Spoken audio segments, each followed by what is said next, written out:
Hey, leader, if you're exhausted, it might not be the work, it might be the game. And when the rules of the game keep changing, I want you to know that you're actually not losing. You're being trained to doubt yourself and to second guess yourself and to pull back from decision making. And I'm going to name something right out of the gate here. We're going to name it boldly because leaders rarely say this out loud. You cannot win in an environment where success is explained after the fact. You cannot win when winning is explained after the fact and the rules changed along the way. Because, well, when we don't set the rules of clarity up front, we don't know what the goal of the outcome actually is. And we're being rewarded for something that's unexpected. And it gets in our way. And it causes us to doubt ourselves. And it causes us to not take command of our own leadership pathway because we're waiting for instructions to change, the other shoe to fall, so to speak. And it's time that we actually name this game. Because when expectations shift midstream, when feedback only shows up as a correction point, when the definition of good depends on who's in the room or who's on the Zoom call, that's not agility, y'all. That's actually power without accountability. What's that mean, Tam? Well, if the win can only be explained after the fact, after the task, after the project, leadership didn't happen at all.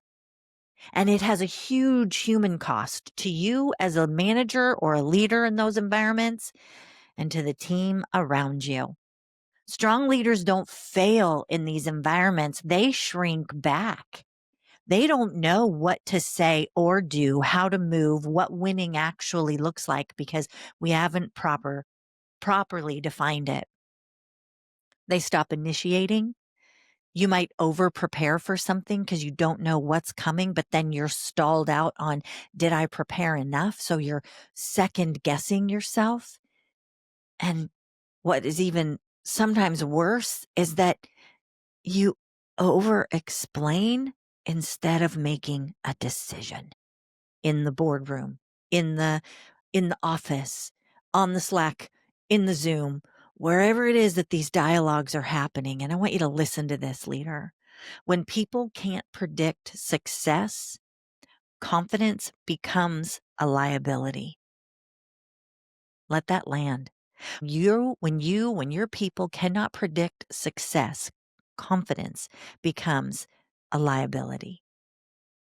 And all of a sudden, we stop playing in such a way not to quit, right? It doesn't mean, how do I want to say this?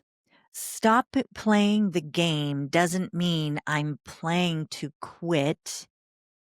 It doesn't mean that I'm suggesting that you quit. It just means that you get to refuse having moving targets thrown in the space day after day and meeting after meeting. I was talking with a leader just the other day, and just in a random conversation that we were having about getting back into work after taking some time off. And the person said to me, I think I got to go on the air. I got to get on the airplane next week. I'm traveling next week. I'm not going to be able to meet. Oh, okay. Where are you headed? Well, and I went, wait, you think you're traveling next week? What do you mean you think? Well, I haven't actually been told yet, but my project with two of my projects are going to be reviewed, and the VP's going in to review them with the team in another location, but they just want VPs in the room. Well, but VPs aren't working the project, I said. Is that correct? They said, no, we report up to the VPs. I'm like, so they're having a meeting to talk about the projects without the people that are working the project. So boots on the ground are not present. Correct. Huh. And all of a sudden you could just see the shrinking back of this individual in our conversation. And I asked, what is that? They were like, well, because I don't know what winning looks like in this situation. I don't even know that I'm supposed to ask if I'm going. I'm just waiting to be told. That's a game. That's a power struggle and a game you can opt out of, is what I said. Let's talk about what stopping playing that game looks like. And what they ultimately came up with was, yes, to confront it and ask the question. And they've got their checklist of things to go in today to have that dialogue so that they know how to advance forward in confidence, not shrinking back. But you see leaders that like to hover and lead with changing the rules, their lack of clarity at that VP level of what they want from their people. Play with me here for a minute.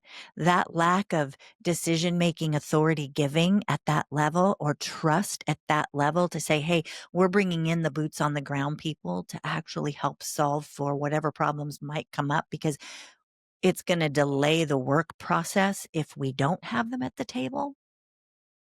That fear on that level above is actually trickling down, and no one knows what success looks like. They can't predict outcomes or predict what next move they ought to make as boots on the ground, because they're waiting for something to come from above that's not coming. But you get to stop playing that game. And it doesn't mean quitting. It just means refusing to chase moving targets. And it sounds like this. I'm curious about the trip to LA next week.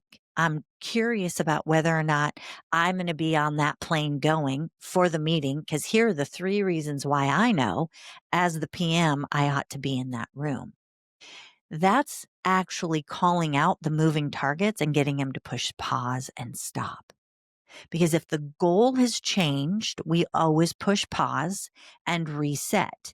The goal may change in a meeting you're not invited to. And if you're not at that critical meeting, the goal changing may not get communicated in a way that you know what winning looks like. So you get to stop playing the game and be proactive by asking more questions. And then that sets you up for success.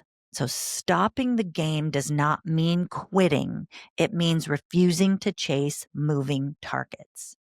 And the bottom line is this: adaptability without boundaries is actually self-betrayal. So if I'm just constantly adapting to changing environments without putting boundaries up for my own health, well-being, understanding, and success measures, then the reality is I'm fatiguing myself. I'm betraying myself. And what we want to do in that moment, if you're a leader, you want to check yourself. Are you changing rules under pressure? Are you rewarding outcomes that were never named? Are you, as a manager or a leader of other people, expecting those people to read your mind?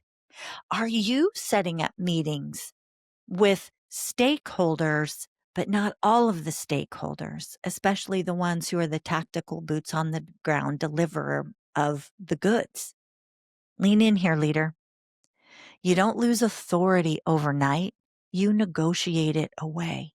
So if you're not being invited to those conversations, then it's time to go back and be curious and get that clarity, because it's not just clarity being kind. It's actually responsibility. It's a responsibility you have in your role to make sure everything on your side is clear. One, you're clearly giving, but you're also clearly receiving. And you can ask for that. Because if the rules keep shifting and you keep adapting with the changing tides, leadership in that moment isn't happening. It's a survival mechanism. So stop playing the games that cost you your confidence. Name what the rules are, ask for clarification of what the rules are, and reset the field.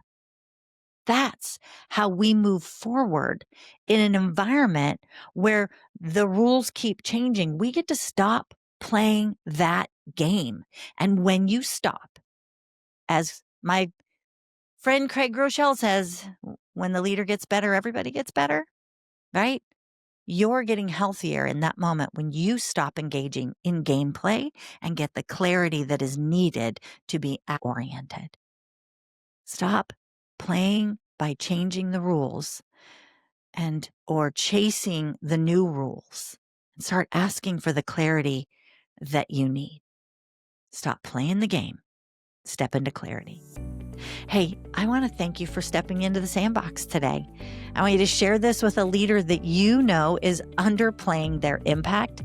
I also am asking you to go over and subscribe so you don't miss what's going to challenge you next, because that's what we're all about here in the sandbox. We're going to be talking all about what's challenging you in the coming weeks, week over week, naming the things that people don't want to talk about because they want to play nice. I'm here to be, not about not being nice, but I'm really about being direct, bottom line it. Because remember that leadership isn't something that you're born with. It's something that you grow into.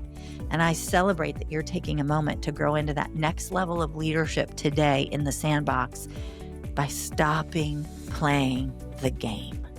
Step into your leadership, take back your power, use your voice and speak up. And I want you to remember that you cannot win in an environment where success is explained after the fact. Are you doing it, or are you a part of it? It's time for you to ask some bold questions to yourself in the sandbox. I'll see you next week. Make it a great day.